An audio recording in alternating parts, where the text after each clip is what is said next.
ছাত্র বন্ধুরা, আবার আমরা উপস্থিত একটি নতুন ভিডিও নিয়ে। আজকের ভিডিওতে আমরা যে টপিক নিয়ে আলোচনা করব সেটা হলো ন্যারেশন।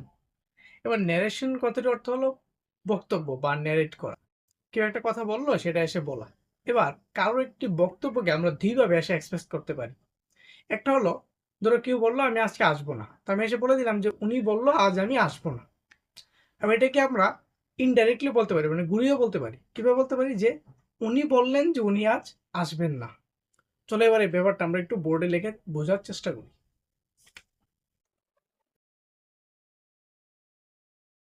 প্রথমে আমরা বোর্ডে দেখতে পাচ্ছি যে ন্যারেশন এটা দুইটি হতে পারে, একটা হলো ডিরেক্ট ন্যারেশন, একটা হলো ইনডাইরেক্ট। ডিরেক্ট হলো উনি যেটা বললেন সেটা আমি বলে দিলাম, ইনডাইরেক্ট হলো উনি যেটা বলেছেন সেটাকে আমি ঘুরিয়ে আমার নিজের মতো করে বললাম। এবার আমরা একটি এক্সাম্পল নিয়ে সেই বিষয়টাকে আরেকটু ক্লিয়ারলি বোঝার চেষ্টা করি।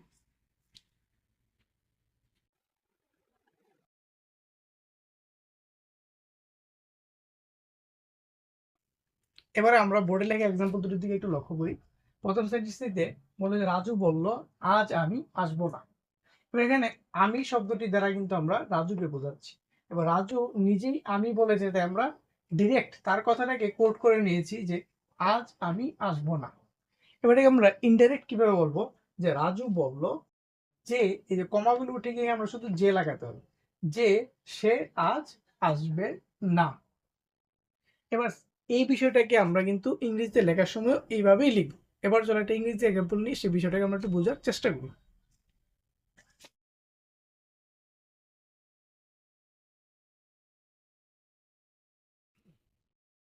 এবার বোর্ডে লেখা দুটো এক্সাম্পল কিন্তু আমরা লক্ষ্য করি, দেখতে পাই। প্রথমটি হলো ডিরেক্ট। কি বলেছে যে she says I know him. এখানে আই দিয়ে আমরা শিখে বোঝাচ্ছি যে শি সেইস, তারপর আই নো হিম কথাটাকে আমি কোটেশনে রাখলাম। এবার এটা ইনডাইরেক্ট করতে গেলে আমরা কি হবে, শি সেইস, তারপর আমরা এই কমাগুলো এখানে দ্যাট লিখতে হবে। এবার সেইস যেহেতু সিম্পল প্রেজেন্টই আছে, এই জন্য এই ভার্বটা আমাদের সিম্পল প্রেজেন্টই থাকবে। কিন্তু এখানে একটু চেঞ্জ হয়ে যাবে, কি যে এই আইটা হবে এখন প্রোনাউন চেঞ্জ হবে। প্রোনাউনটা কি হবে, শি হবে। সেইজ দ্যাট শি, তারপর ভার্বের সাথে যেহেতু থার্ড পারসন সিঙ্গুলার নাম্বার একটা এস যুক্ত হয়েছে, নোজ হিম। তাহলে আশা করি এখান থেকে কিন্তু আমরা ন্যারেশনের প্রথম ধাপটা অনেকটা শিখে ফেলেছি। পরবর্তী সময়ে আমরা বিভিন্ন সেন্টেন্স নিয়ে আলোচনা করে সেই সেন্টেন্সের স্ট্রাকচার অনুযায়ী কিভাবে ন্যারেশন চেঞ্জ করতে হবে ওইগুলো আমরা আলোচনা করব।